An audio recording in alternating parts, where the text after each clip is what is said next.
Eotenbāres and Wargs. The armored train picked up speed as it crested the ridge above the port of Weezer. By the time the towering mountain of the Hālgengas vanished into the mist, the immense machine was thundering forward, its arc reactor fully engaged.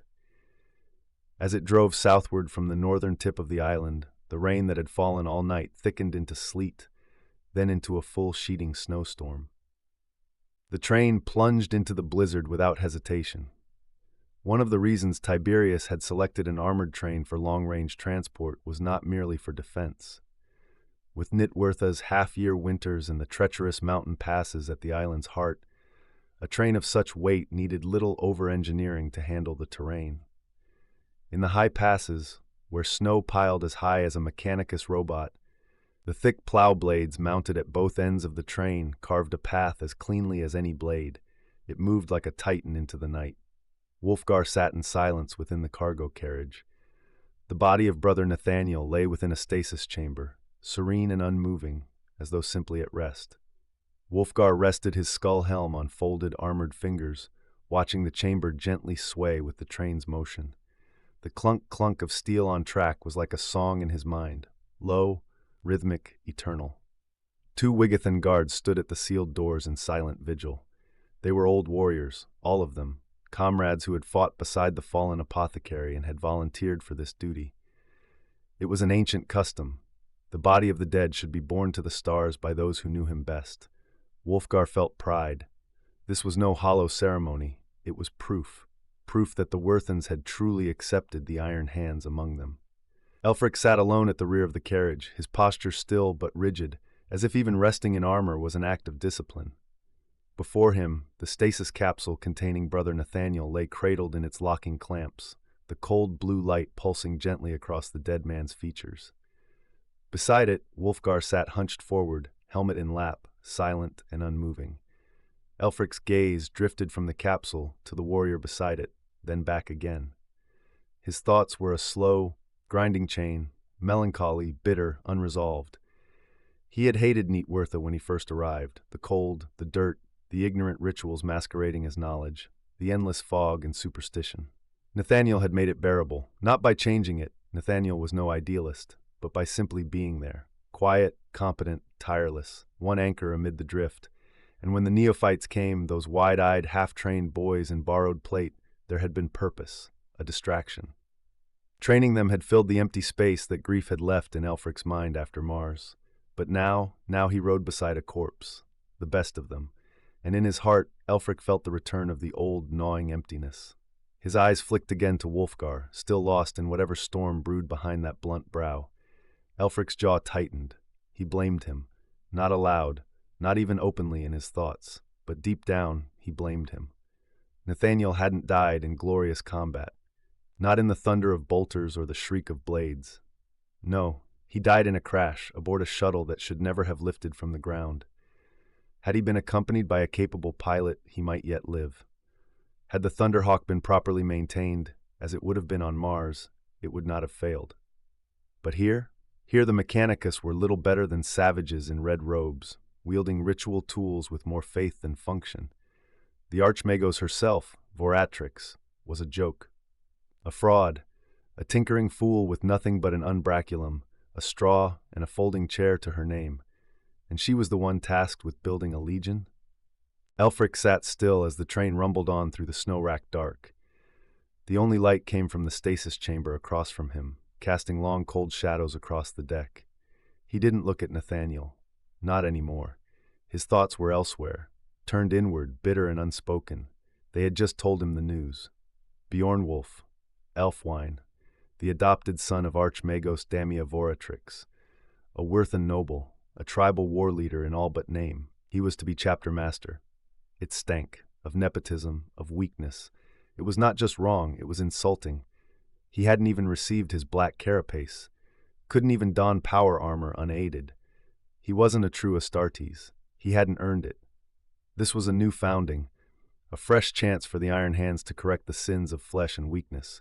The command staff should have been drawn entirely from their own ranks, veterans of Medusa, warriors of logic and battle-tested doctrine. But instead, Osric, a fool who smiled too easily and let his tongue run like coolant fluid. Elfstan, a dandy, a former apothecary of the assault companies, who now grew mushrooms and repainted cave walls as if it mattered. Godric, brave, yes, but so reckless he nearly got himself killed at least twice in simulation drills alone. Wulfgar, a chaplain, not a leader, all fire and myth and sermon, no discipline.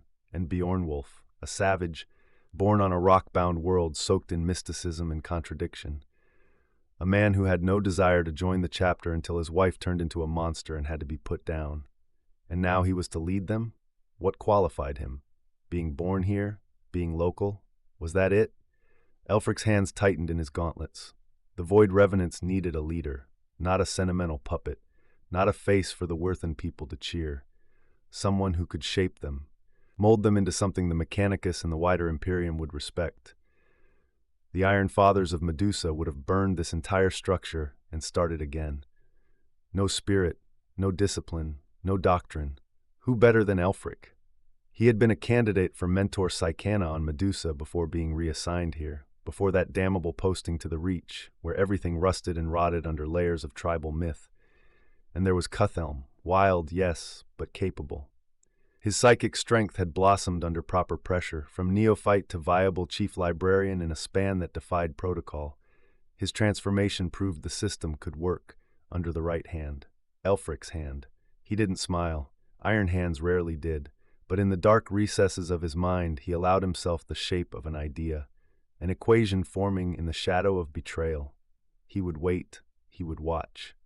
And when Beornwulf failed, as he surely must, someone would need to lead. But outwardly, he gave nothing. His face remained cold, his eyes watched the stasis chamber flicker, and his thoughts passed beneath a guarded veil. And Wulfgar, it was Wulfgar who had set the path. It was Wulfgar who let men run wild, who prized independence above order, who led not with discipline, but with silent nods and half-formed ideals. A leader too lax, too informal, too Wirthan. It was Wulfgar who had sent Nathaniel on that task. And so Elfric would remember. He would not forget. Outside, the snow slammed against the train's armor glass with dull whumps, and the hull shuddered as the carriage ground across ice-slicked rails. Inside, nothing moved but the slow blink of stasis lights and the low hum of the reactor. For a fraction of a second, the entire train felt too quiet, like breath held at the edge of a scream. Elfric remained still, watching. He stared at his fallen friend's face as it flickered in pale blue light, and then at Wulfgar again, still motionless, still silent.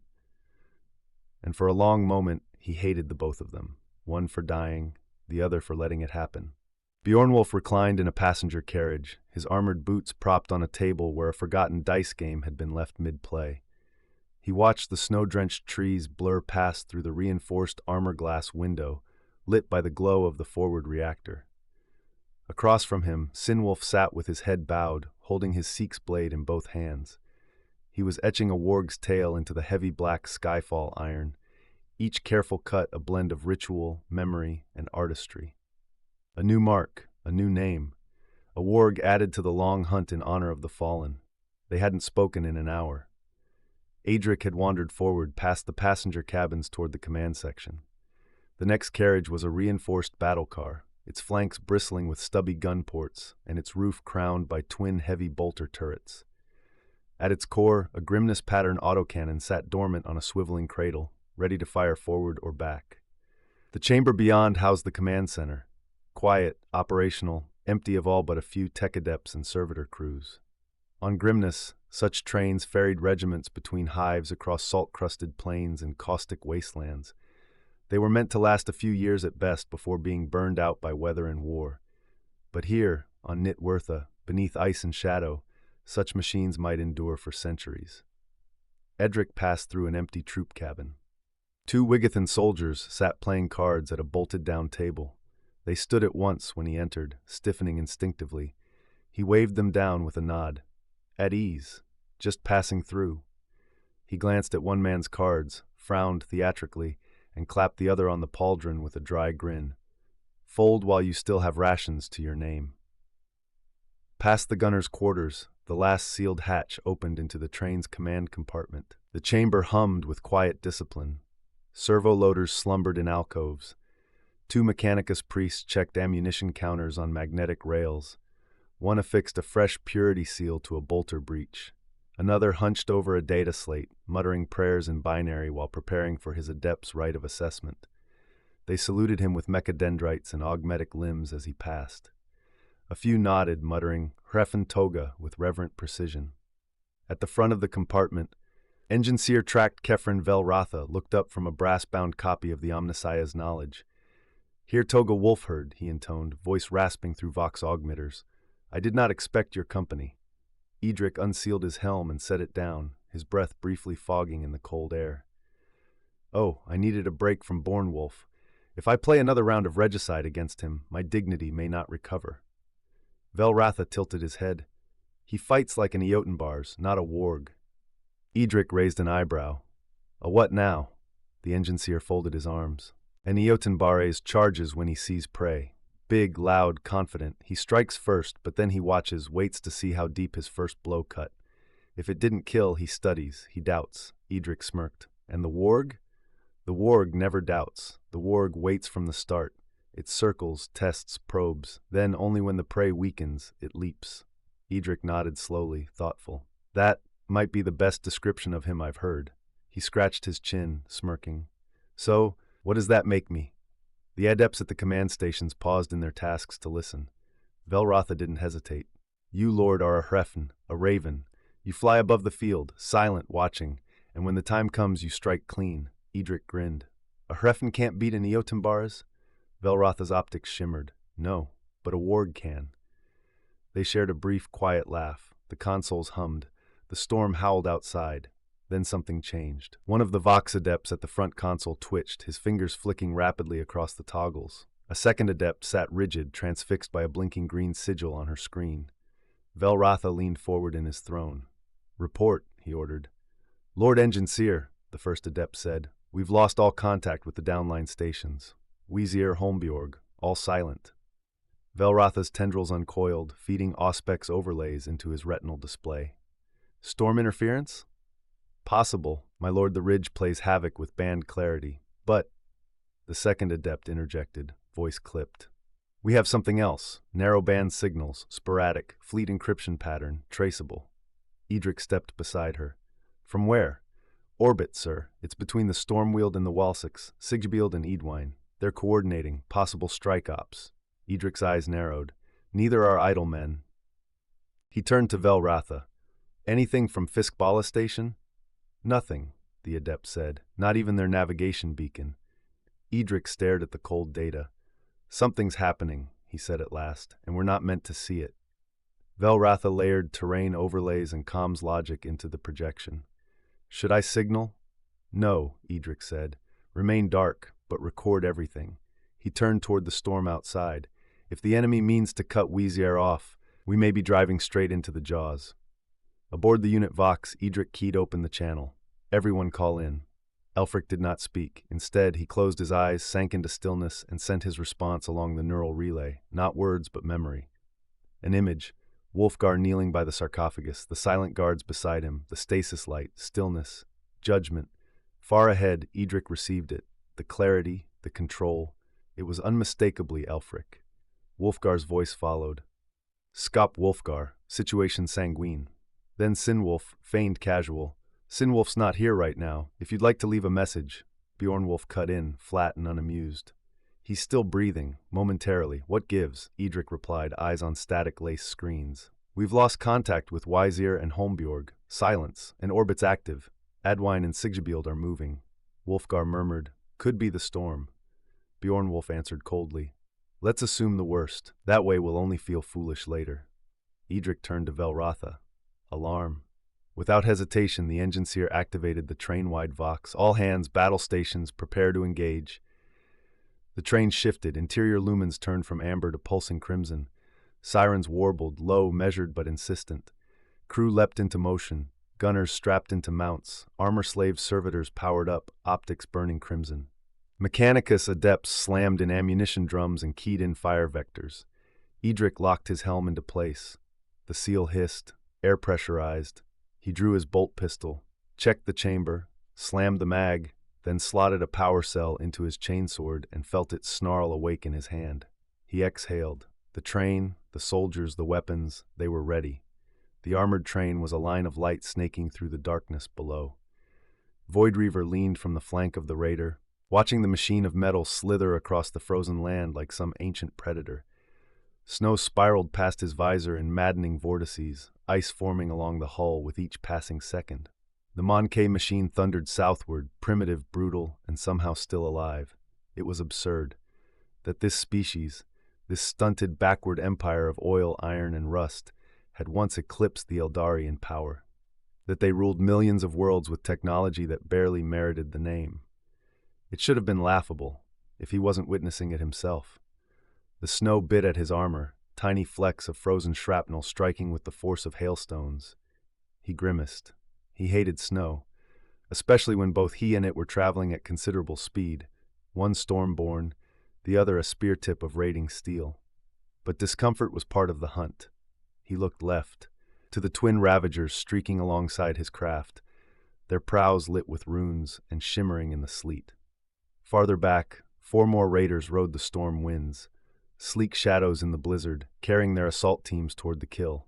Their target was below, the beacon, implanted secretly within the stasis chamber of a dead post-human, pulsed now from the central carriage. That was where the body lay.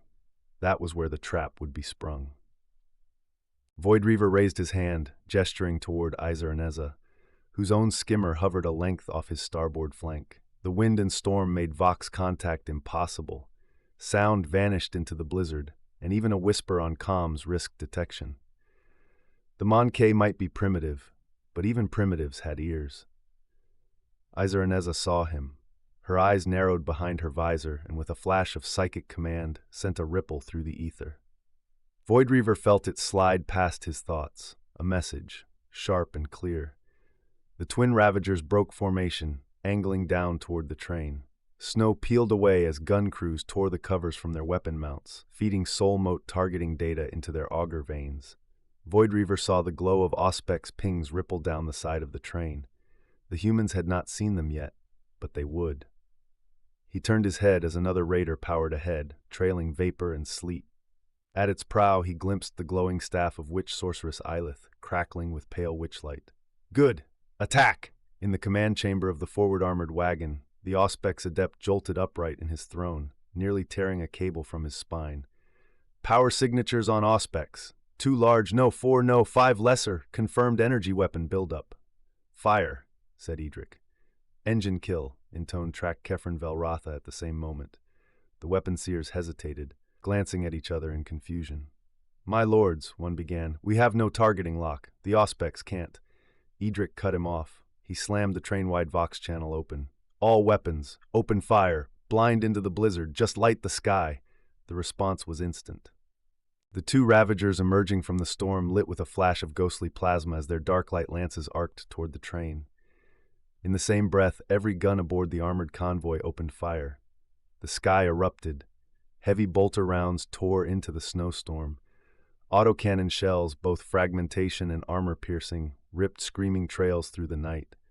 Autoguns barked. Stubbers rattled. Even a lone guardsman loosed shots from a las rifle through a gun slit. The train's forward and aft engine compartments became infernos, each mounting 6-barrel heavy bolter nests and quad-mount turrets that fired in synchronized fury. Shells filled the air with such density that the sky became a wall of death. The Drukhari assault scattered. One Ravager caught a bolt round beneath its side-mounted lance cannon. The gun exploded from its housing, the crewman still gripping the trigger as he screamed, dragged half overboard with the weapon's wreckage. Another round passed through open space and hit the second gunner in the back, slamming him forward into the console. His death triggered a misfire. A lance beam bisected a nearby raider attempting to use the Ravager as cover. The raider exploded in flame, clipped the mountain wall, and spiraled down into the black valley below. The pilot of the second Ravager was more skilled. He banked to avoid the kill zone, veering hard to port, but a single stray las round punched through the unarmored seal at the base of his helm. His head detonated in a plume of crystallized blood. The Ravager tilted sharply and slammed into the side of another raider. The 2 skimmers locked in a death embrace, spinning downward like a falling star, vanishing into the storm. Void Reaver staggered to his feet. A bolter round had grazed his arm, blood flecked his pauldron and cheekplate. He hissed and applied a sealant balm, his gaze cutting through the white haze around them. His raider remained intact. The same could not be said for the others. The rapier gunner beside him was slumped forward, headless, his decapitation so clean the body still clutched the trigger. Void Reaver counted. 3 raiders left of the original 7. He glanced down at the train. The humans had suffered too, though perhaps not enough. The rear engine car was in flames. One of the forward armored wagons had lost its turret entirely, torn open like a fruit. He could see fire licking from the command section, its roof breached. At the head of the train, a lone raider hovered above the burning engine, and in its prow stood the witch sorceress Eilith, her staff alight with crackling power, engaged in brutal melee with something within the engine cabin. The adjacent armored car, likely the control chamber, had been silenced. Its primary and secondary turrets were dark, their guns were shattered, their crews likely ash. Void Reaver smiled behind his helm. The machine was disarmed. He turned to the last raiders flanking him and signaled forward. They would strike the cargo wagon and take the prize. Eotenbāres did not wait for his orders. She shoved her pilot aside and took the helm herself, steering their craft low and fast toward the unguarded central carriage. Far below, wreckage smoldered in the snow. One Ravager lay broken, plasma fire consuming its aft section. The raider it had collided with lay inverted in the snowdrift, its drag chains leading in a long gouge trail toward the cliff edge. Shattered spars and broken wings marked its fall. Survivors stirred. Some crawled from the hull, dragging wounded crewmates behind them. Others pried open lockers, salvaging gear, tossing power cells and medkits between them in silence. One Drukhari, the weapons right Durkir, called for his captain. No answer came. He picked his way across the broken wreckage and found the body, shattered, useless. He spat, then pulled a thermal cloak from beneath the pilot's bench, draping it over his own shoulders as he shouted above the howling wind. "Idara! Signal the Kabbalite machinist! We require extraction!" "Yes, Lord," came the reply. Idara, their spindly messenger and vox conduit, moved swiftly to the comms array embedded in his pauldron. Durkir turned toward the drifting snow. Warriors had gone to recover the fallen Ravager crew. They had not returned. He crossed the wreck site, crunching over jagged armor and scattered spines. His lumen flicked to life. He followed the trail they had taken, footsteps frozen into the white, and then a splash of violet.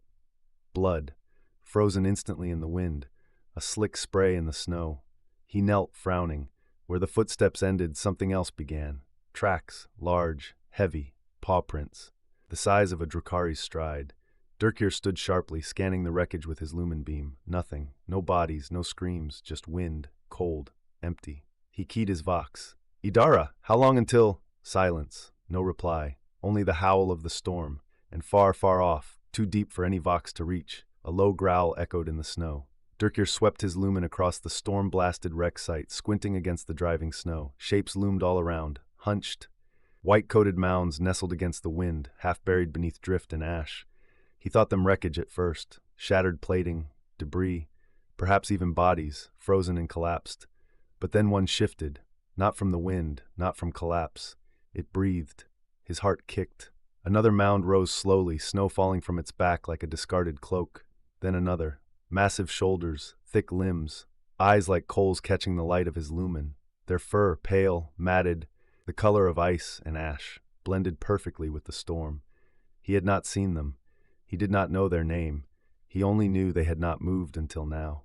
Durkir raised his splinter rifle, hand trembling, breath freezing in his throat. He took a half step back, boots crunching in the crusted snow. One of the beasts snarled low, guttural, like the grinding of stones beneath the ice. And then the world snapped black. A final impact, lightning fast. A massive jaw clamped over the back of his skull, lifted him from the ground, and with a sickening crack ended him. His lumen fell. The light rolled across the snow. Behind it, the wargs emerged, one by one, silently, purposefully, hungry. On the train. The next train section beyond the cargo car was a slaughterhouse. Bodies of the door gunners hung twisted in their pintles, shredded by the first Drukhari fusillade. The compartment reeked of blood and burned propellant. the acrid stink of hot metal hanging like a funeral shroud. Beornwolf stepped through the hatch, bolter held low, scanning. Sinwolf followed, the power claw on his left arm flexing, his right hand clutching a battered bolt pistol. They paused as they reached the next bulkhead. A dead gunner lay sprawled by an empty launch tube, a rocket shell still in its protective brace across his chest harness. Beornwolf leaned down, calmly unhooking the weapon, feeding the rocket into its breech with practiced hands. He snapped it shut, mag-locking a brace of frag shells to his belt. "Drukhari," Sinwolf spat, tasting the copper tang of blood on the wind. Beornwolf's helm lenses gleamed. "Why Drukhari? Why not someone else, preferably unarmed?" he said with a depressed tone. Sinwolf gave a single nod. "I don't think the universe is that accommodating." They moved together, each step deliberate, silent as a hunting beast. Beyond the next hatch, half a squad of Drukhari warriors advanced in loose formation, trueborn, but not elite, moving like a predatory pack. Their splinter rifles were already raised to fire into the next car, unaware of the Astartes about to crash down on them. Beornwolf keyed the hatch with his gauntlet. The panel blew outward with a shriek of shearing steel. He charged through the breach, bolter roaring on full auto, rounds exploding bodies like blood-filled gourds. The first Drukhari dropped in 2 pieces, a second shredded into a mass of pulped bone and flesh. Sinwolf dove past him, smashing forward with his power claw, crushing a warrior's chest and twisting the remains sideways in a spray of black ichor. The Drukhari recovered swiftly, shrieking in their vile tongue, blades flicking out as they tried to form up. Splinter rounds peppered Beornwolf's shoulder guards, cracking ceramite but failing to bite deeper. He stepped forward into the hail, towering above them, and fired the rocket. The tube thundered in the enclosed car, backblast flashing white against the ceiling. The warhead struck the decking at the Drukhari's feet, blowing 2 clean off the floor, turning another into ragged ruin. The train car filled with smoke and heat. Out of the haze, a Cabalite tried to bring up a hooked blade, aiming for Beornwolf's throat. Beornwolf simply headbutted him, shattering the alien's helmet, then finished him with a short, savage knife thrust under the jaw. Sinwolf pivoted to guard his flank, chopping another warrior's legs out from under him with a backhand swipe of the claw. The alien fell screaming, only for Sinwolf to stamp down, ending him with a wet crunch.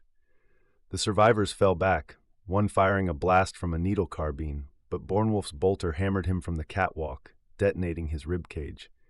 They paused in the silence that followed, hearts still thudding with war-spiked adrenaline. Sinwolf spat blood. That was the easy lot. Beornwolf reloaded the bolter, checking his rocket brace. "The cargo car," he growled, "is next." They moved toward the next hatch, stepping over the twitching dead, the blood pooling across the steel floor, steam already freezing in the open winter wind. The next compartment bucked under their boots as the train rattled over a frost-sheathed rail joint. Sparks danced outside the gunner's hatch, wind hammering the armor plates. Beornwolf paused, squinting through the narrow viewport. A burst of burning wreckage flashed past, silhouetted against the blizzard. He tapped the side of his helm. "My mother always said I was terrible at counting, but that makes 3 burning Xenos wrecks we've passed so far, aye?" Sinwolf nodded, eyes flicking between Auspex and the smoking hallway ahead. Auspex showed 7 when this started. Another tremor shook the train further up, so I'd say the first one took 2 out going down. He shrugged. "That leaves 4 flyers, and it means they're getting low on transports." Beornwolf gave a wry chuckle. "Grand." Sinwolf scowled behind his rebreather. "Less to fight is good, but how does that help us? We're still outgunned. We were lucky back there." Beornwolf glanced again through the hatch, icy wind blasting into his armor joints. Above the cargo car, a Drukhari raider prowled through the snow like a black knife, chains trailing from its belly as it maneuvered to drop another squad. He ducked back inside, a grin splitting his scarred face. They decided to bring up a transport. It'd be a damn shame if they lost that one, too. He slung his rocket launcher off his shoulder and passed it to Sinwolf. "You, topside, get in position." Sinwolf accepted the weapon, flipping open the breech to check the shell. "And you?" Beornwolf raised his bolt pistol and cycled the chamber, eyes hard. "I'm going to introduce myself to our visitors. Sinwolf thumbed a fresh anti-armor round into the tube.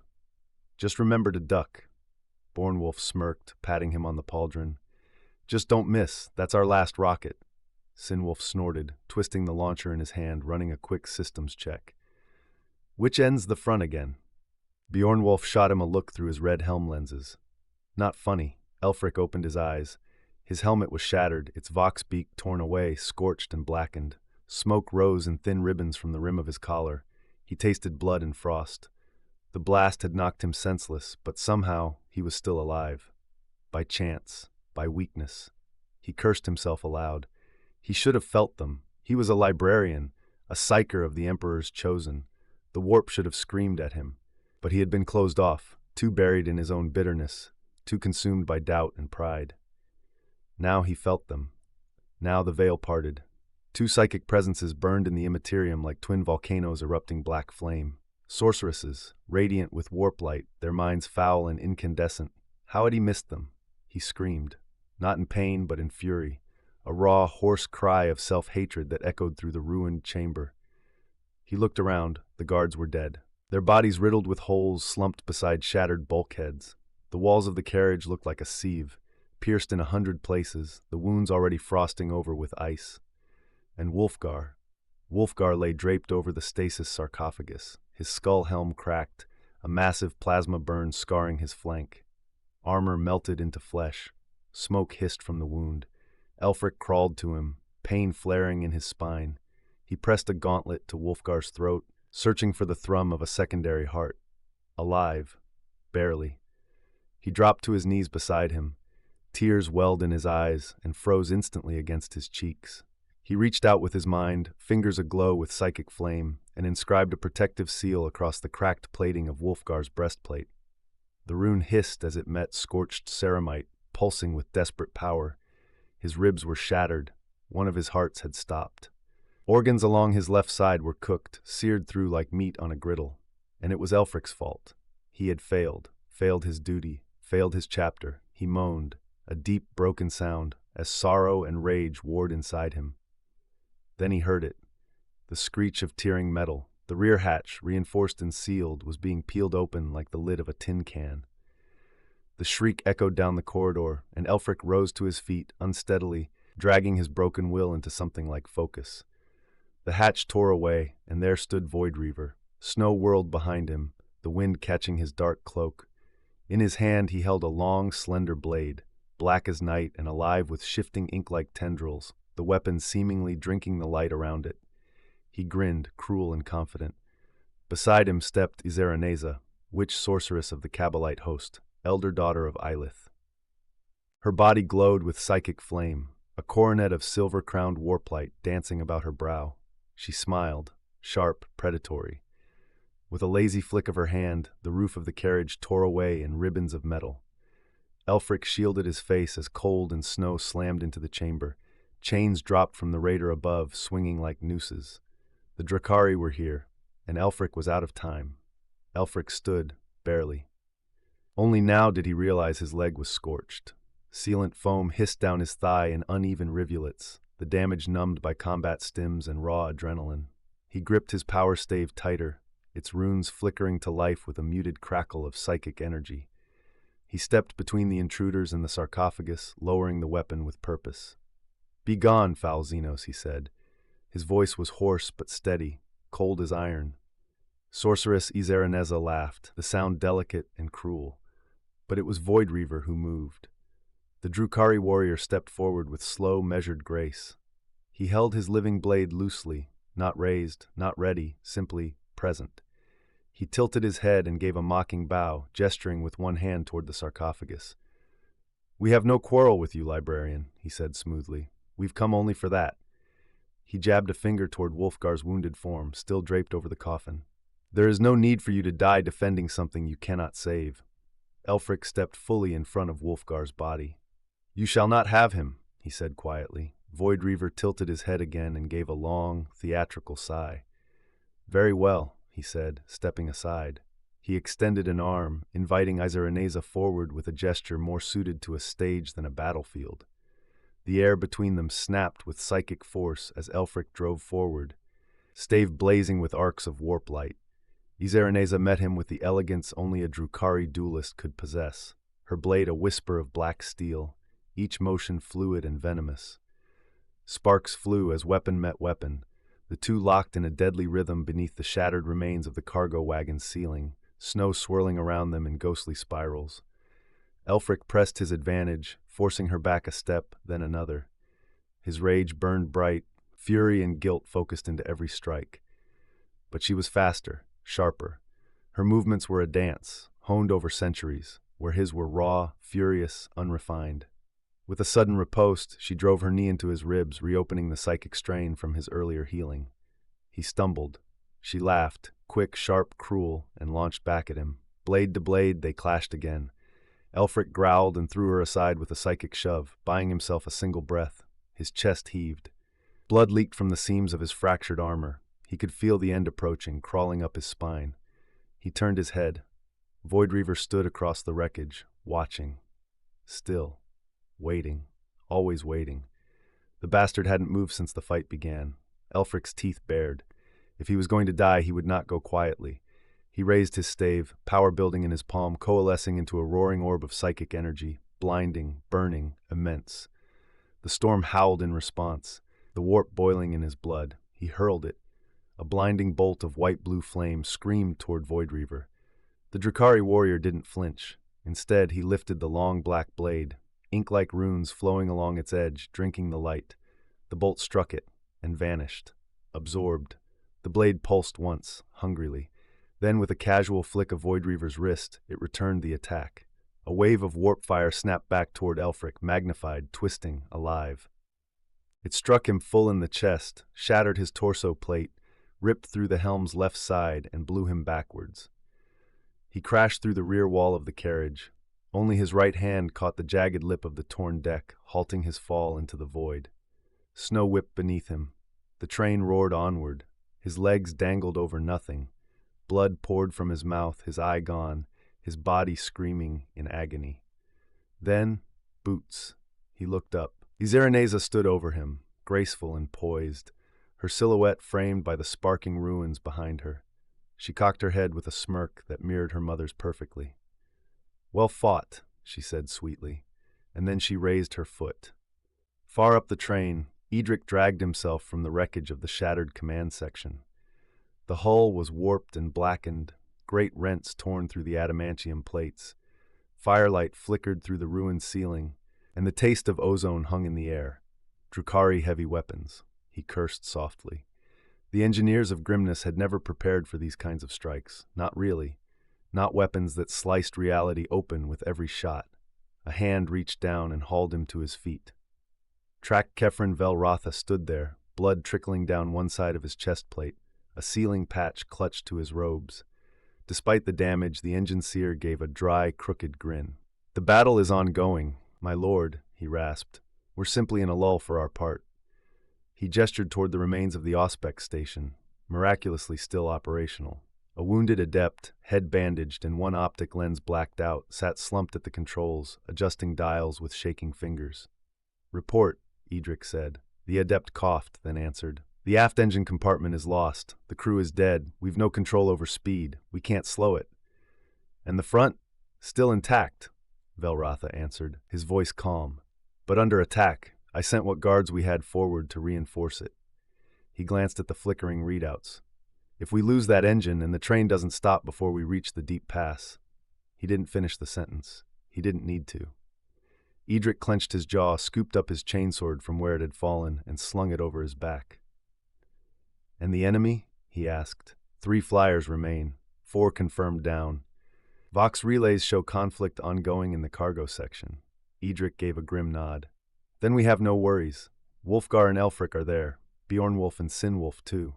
He allowed himself a breath of confidence. "They'll hold." "I hope so," Velrotha replied. Then, with a slight wince, he reached into his robes and produced a compact plasma pistol, clearly custom-forged and sacredly inscribed. "You may need this." Edric took it. The weight was reassuring. It was only then he noticed the deep wound seeping through Velrotha's sealing patch. Far too much blood. "You should lie down," he said. But Velrotha only nodded once and turned back to his consoles. The Omnissiah be with you." Edric saluted him silently. At the rear of the armored command section, 4 troopers stood watch. Each bore wounds, bandaged heads, burn-scorched arms, but they stood ready, lasguns slung tight. They opened the door without a word. Through the hatch, the sounds of battle filtered through. Bolter fire, the whine of splinter weapons, the occasional thunderclap of something heavier. Edric exhaled once, braced himself, and stepped into the corridor. He advanced. Witch sorceress Eilith moved through the forward control chamber like a serpent of shadow and lightning. Bolts of shuriken fire and tendrils of psychic force leapt from her hands, searing into the defenders. Guardsmen fired wildly, screaming orders into the storm of chaos, but they may as well have been throwing pebbles at a god. Eilith didn't walk. She glided, each step melting into the next, surrounded by a halo of writhing warp energy. Her hair streamed behind her like smoke, her eyes blazing with unnatural light. Her movements were not just fast, they were unnatural, darting and flickering as if time refused to anchor her in place. Behind her came her elite, a cabal of lithe, bladed nightmares, cutting down the defenders in a whirl of bone-sharp glaives and monofilament lashes. Human screams were lost beneath the storm and the roar of the train. Edric arrived at the top of the corridor as the last line of troopers fell, burned, broken, or eviscerated. He skidded to cover behind a bulkhead, eyes narrowing. She hadn't seen him yet. He risked a glance out the side viewport. There, gliding through the storm just meters from the train, a single raider skimmed the mountain ridge, keeping pace. Its dark hull shimmered with kinetic shielding, and a warp sail crackled above its prow. Edric smiled grimly. "Hold fire," he barked into his vox. "Wait for my mark." He waited, listening to the Drukhari's movements inside, her footsteps light and confident. He took a breath, then another. The plasma pistol in his hand began to whine. He overcharged it, pressing the override glyphs along its sacred casing. The barrel turned white-hot, runes flared. Steam hissed around his gauntlet as the coils blazed like a star held in his grip. The weapon glowed molten, too hot to hold much longer. Eilith was turning, sensing something. Edric kicked open the window port, leaned out into the wind and storm, and fired.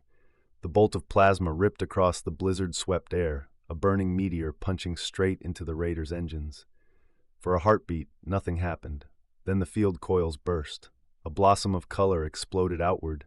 Blue, purple, green, and ultraviolet plasma spiraled in midair, magnetically caught and torn apart in slow-motion arcs. The ship held shape for a moment, then ruptured from the inside. The blast wave hammered the side of the train. The whole hull shuddered.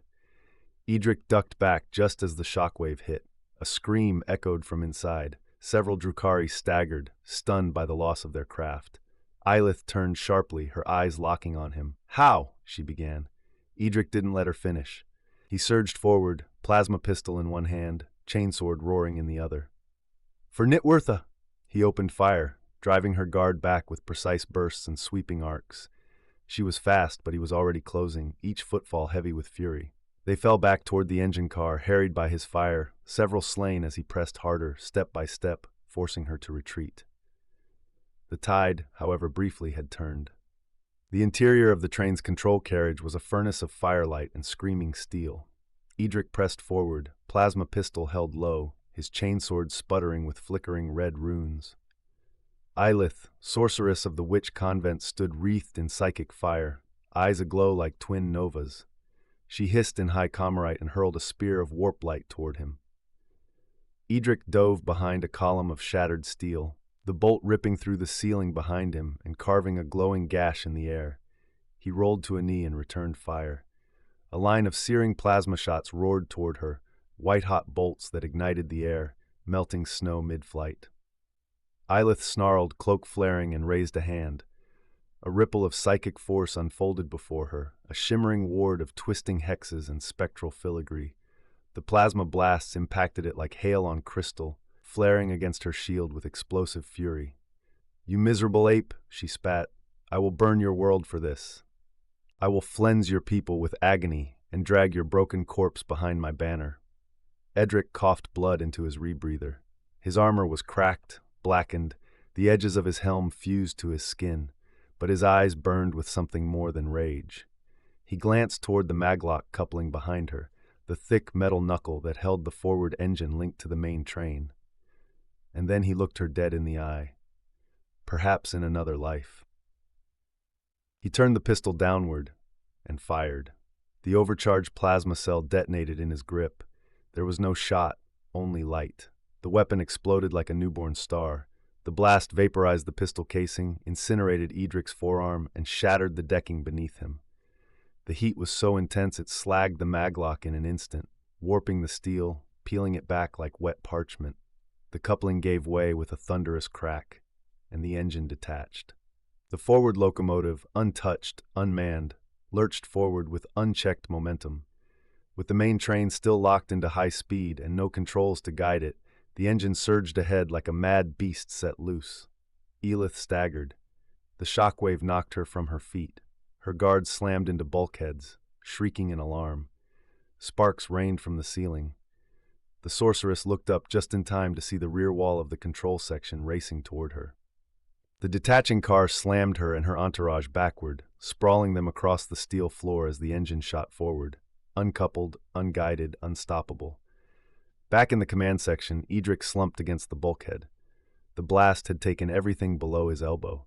His chest plate was half melted, slagged through to the subdermal layers. But he was still breathing. A surviving guardsman pulled him up, wrapping a tourniquet around the seared remains of his arm. Did it work? The trooper asked. Edric looked down the ruined corridor. Yes, he rasped. Far ahead, atop the engine, Eotenbāres staggered to her feet. Her eyes burned with fury, her arm bloodied, one horn of her helm snapped in half. Around her, a few surviving warriors scrambled to regain their footing. "Seize control of the machine," she screamed. "Now! Get me off this wretched thing!" One of her guards moved to the console, fingers flickering across the controls, then froze. "My lady," he said, "we can't." Eotenbāres rounded on him. "What do you mean, you can't?" The Drakari hesitated. "All the systems, he shot them. Every one. Vox, brake, engine runes, all gone." Eotenbāres blinked, her gaze darted across the panel. He was right. What had seemed like wildfire had in truth been precision. Each plasma bolt had struck a vital control, methodically and with purpose. Edric hadn't been fighting her, he'd been killing the machine. A cold realization gripped her as the engine roared ahead, screaming down the track at maximum velocity. Ahead the line curved, a narrow arch over a ravine of unimaginable depth, a death drop between the mountains. "No," she whispered. Then she screamed in rage. "Kind Saluth curse you!" But it was too late. The engine, unguided, hit the curve and flew. It slid from the rails, skidding along the frozen track, tearing metal and sparks in its wake. Then it tipped, slowly at first, then violently, pitching forward into the abyss. Eotenbāres' scream echoed into the mountains, then was gone. Elfric's fingers slipped on the freezing edge of the car. Psychic sparks fizzled at his fingertips. Pitiful now, his strength drained. He clung to the side of the ruined cargo wagon, his ruined armor slashed and smoking. The last of his power fled him. Failure, he thought bitterly. I was supposed to protect them. Above, the shriek of grav engines grew louder as a raider descended. Chains dropped and latched onto the sarcophagus, Wulfgar's body still draped limply across it, armor scorched and cracked. Elfric reached for it, but his arm trembled, useless. A shadow fell over him. Eotenbāres stood over him. She placed a single clawed finger on his hand, then another. She smiled, a slow, amused expression like a child peeling the wings off an insect. A bolt pistol clunked against the bulkhead. "Back off, witch," came a calm voice. Beornwulf stepped through the side hatch, smoke curling around him. His tone was bored, almost conversational. "I don't particularly like the chaplain, but I only have one, and I've need of his skill in reading aloud." His eyes flicked to the chain-draped sarcophagus. "And from my count, you're down to 3 transports." An explosion rocked the mountain ahead. The screech of metal echoed. Beornwulf turned slightly, looking out the side panel as burning debris flew past. "Make that 2. Eotenbāres narrowed her eyes, taking one cautious step back. She smelled a trap. Void Reaver appeared behind her, his black blade still humming with warped energy. "This is the daughter of the greatest sorceress in the Maelstrom Reach," he intoned, "and I have slain your kind for centuries. You are one man, not even an Astartes. We defeated your librarian and your chaplain. What makes you think you stand the slightest chance?" Bjornwolf tilted his head. "Oh, I'm just buying time." He gave a small nod. Foom! A crackling shriek tore through the sky. Sinwolf, crouched on the upper hatch, fired a crack missile straight into the underbelly of the hovering raider. The raider spun, its grav stabilizers screaming as it slammed into the side of the mountain. The chains tore free, the sarcophagus whipped into the air. Bjornwolf grabbed Wolfgar's limp form and yanked him away just as the chains snapped taut, and the transport exploded into flaming shards that rained down the snowy slope. As debris rained, Bjornwolf tossed a seed pod. The pod struck the deck, hissed, and bloomed into a writhing mass of thorned vines and crackling bioplasma. Void Reaver recoiled, retreating into the next car. Isereneza turned, face twisted with fury. She raised a warding hand, burning away the vines as she moved. At the edge of the car, she paused, looked back at Bjornwolf, and laughed. Then she leapt from the moving train, landing with feline grace onto the final raider, the last one still intact. It banked sharply, dodging a second rocket from Sinwolf, then vanished into the dark snowstorm. The silence that followed was near total, broken only by the grinding of the wheels and the crackle of broken Auspex units. Bjornwolf turned and looked down. Elfric still hung from the edge. For a moment, Elfric thought of letting go. Letting himself fall into the snow below would be easier than being saved by him. But Bjornwolf simply extended a hand. "Up," he said. "You've bled enough." Elfric hesitated, then took it. Sinwolf dropped into the car behind them, Wolfgar cradled across his shoulders like a wounded banner. "Now what?" he asked. Bjornwolf turned, chambering a fresh bolt round with a grim smile. This vehicle had once belonged to an Inquisitor. Fast, over-engineered, and terrifyingly underprotected. The conversion to a railcar had been crude. Standard wheels replaced with rail clamps, and a massive plow blade welded to the front. But the plasma drive? That had been the difficult part. They had one fuel cell left, one chance to catch the train. Phyrexian adjusted the power output by degrees, the plasma core whining with strain. The plow blade at the front of the train loomed closer, though in truth, it was they who were catching it. Cuthelm stood and climbed onto the forward engine housing, robes whipping in the wind. He reached out, grabbed the lower edge of the plow blade, and braced himself, holding out an arm. Phyrexian locked the control yoke with his mechadendrite, then detached it from the console. He was bulky in his robes, his cogitator-fed mind precise but not graceful. Tunbald caught him as he scrambled up, his power-armored frame anchoring them both. Once they were over the blade, the little rail car began to slow. Tunbald leapt. He slipped on the frost-slicked metal, but Cuthelm caught his wrist and hauled him up. Below, the rail car struck something on the track, a debris rail or fallen girder, and flipped, hurtling end over end into the snowy ravine in a hiss of plasma and smoke. The three of them clambered onto the drive section of the main train, boots finding precarious purchase on the blackened, heat-warped surface. The roof was partially melted, some of the panels sagging like wax. An explosion erupted ahead, lighting the sky with blue fire. Another Drukhari flyer screamed overhead, crashing into the mountainside beyond. "I've lost count," Cuthelm muttered. Tunbald glanced at his Auspex, still struggling for clarity in the interference. "At this speed," he called, "the train won't make the curve at the deep pass. And," he tapped the display, "I've got no signal from the forward engine, no heat signature, not even a ping from its arc reactor." Phyrexian gave a short, grim nod. "Then it no longer exists." He knelt beside a scorched control unit, peeled back the rusted cover, and sank his mechadendrites into the train's secondary engine access. Sparks flared, data keys twisted, the train groaned in response. "We have to stop it here." While he worked, Tunbald moved forward, low and fast, crossing the warped roof panels toward the rear control section. The hatchway there had been blasted open, blackened and jagged. Through it, he saw movement.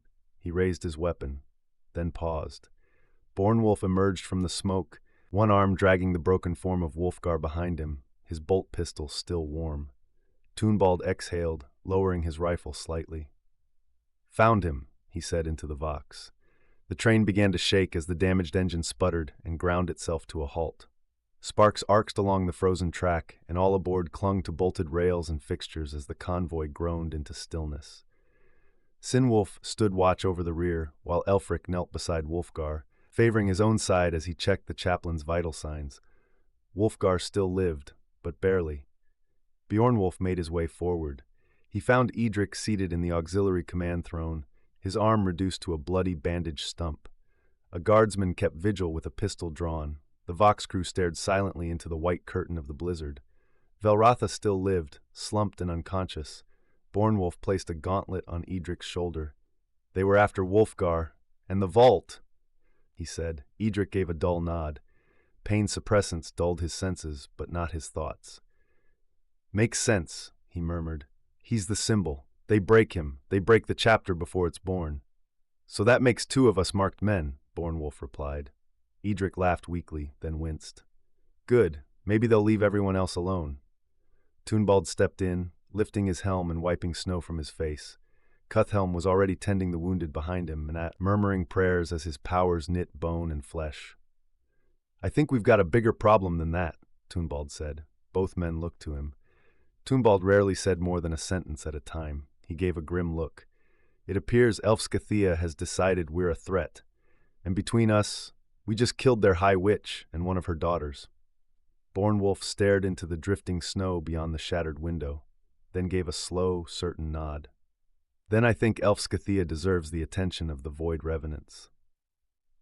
Sometime later, far away, the Hollow Crown, drifting above the frozen world of Carvansari, the docking gantry shuddered as the Drakari cruiser latched into place with the Hollow Crown. Lights flickered, rust-stained walls groaned. In the cold-lit chamber of rust and cables, Caedon Ferrisborn stepped forward, his breath misting in the frigid air. Before him, the Kabbalite machinist Valeth and the lean, blade-thin figure of Void Reaver awaited with calm expectation. At their feet lay a stasis coffin, ancient, scored with battle damage. Valcaron knelt beside it and cracked the seal. The air hissed. The corpse within, a shattered Iron Hands Astartes, was pale and rigid, some implants still glinting through the trauma-scorched flesh. Valcaron's expression twisted in disgust. The body is broken, organs ruptured. Much of the oculoby system has liquefied.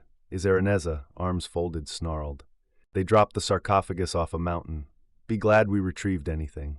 Valeth knelt and examined the remains with a mechadendrite tipped in bone shears. It will suffice, he said at last. Plenty of viable tissue for cloning. Enough for a full batch of interface-compatible organs. The vats will be calibrated before week's end. He looked up. And the samples will be enlightening for our friends on Castel. Void Reaver paced behind them, tapping the pommel of his blade against his palm.